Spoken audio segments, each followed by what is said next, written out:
Dispatch requesting assistance. It's February 29th, 2024. Suspect is still in the residence. The emergency They have an officer down. is dire. We now have 2 officers down. Police flood the front yard of a home just outside Kansas City, Missouri. 2 officers shot. I need at least 4 ambulances. The call brings emergency crews from across the region to help. Be ready to take your patients. Be advised this is still an active scene. He's still taking fires. But help is too late. Giving you another live look. This is the beginning of this procession. 2 people died that day. Independence, Missouri officer Cody Allen. I was like, why? Why? And Carmen Mack's big brother, Drexel Mack. This is not fair. This is not fair. My brother should still be here.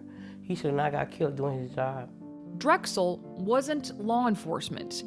The job that got him killed was serving an eviction notice. The man being evicted, Larry Acree, is now charged in the double murder. Mack was a civil process server for years, tasked with serving papers like eviction notices for people who fell too far behind on payments. Work that isn't considered inherently dangerous, but Carmen says she constantly worried for his safety. Was your brother ever scared? Yeah, a lot. People are very crazy, and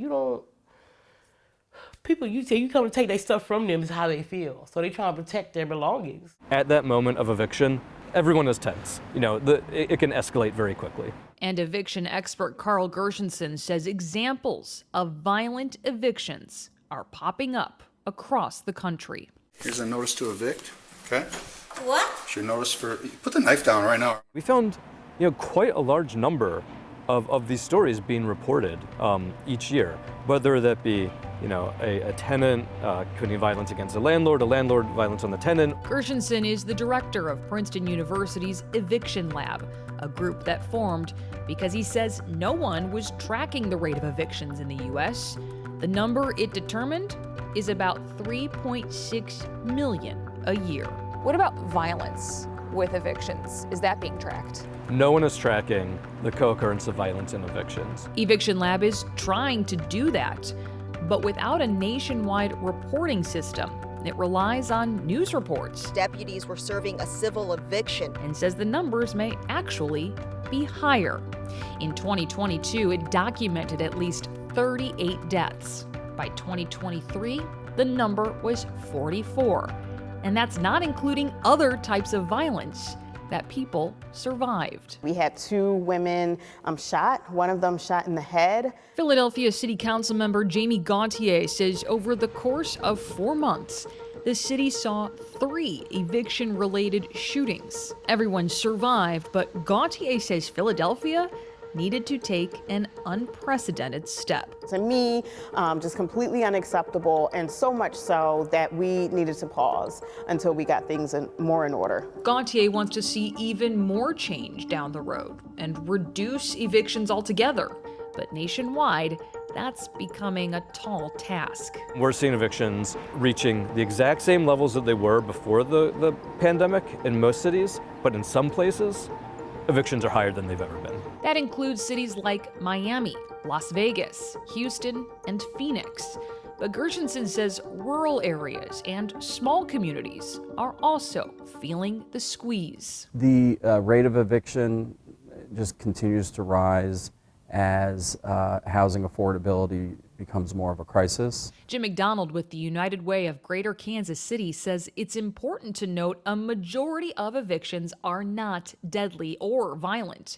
But if evictions increase, so do the chances for more cases of violence.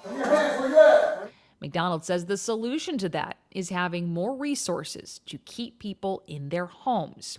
One policy is having great success in the Kansas City area, where a local ordinance gives tenants a right to an attorney when they're facing eviction. Those attorneys often negotiate deals or payment plans with the landlords. And since that policy was enacted, the majority of households who had a lawyer by their side have been able to avoid evictions. Some of those attorneys rely on federal emergency rental assistance, funding that came as a result of the pandemic. Funding that by the end of 2024 is expected to run out. We're going to turn over every stone to find the resources needed to continue this initiative at some level. Worst case scenario, this funding runs out and you don't find the replacement funding. What happens? More families will be vulnerable and at risk of losing their housing. Just weeks after Drexel was shot. Live at 5, shots fired while a processor approached a house this afternoon. Another Kansas City area eviction-related shooting. It's just too much. Carmen says she can't make sense of any violence, but she hopes change comes with evictions and safety becomes a priority, even if it's too late for her brother. But she'd rather not think about how he died. He always had you cracking up, laughing. She'd rather remember how he lived. A helping hand, a shoulder to cry on, shoulder to lean on. Very respectable, loving man. That's what he was. And still is in my heart today.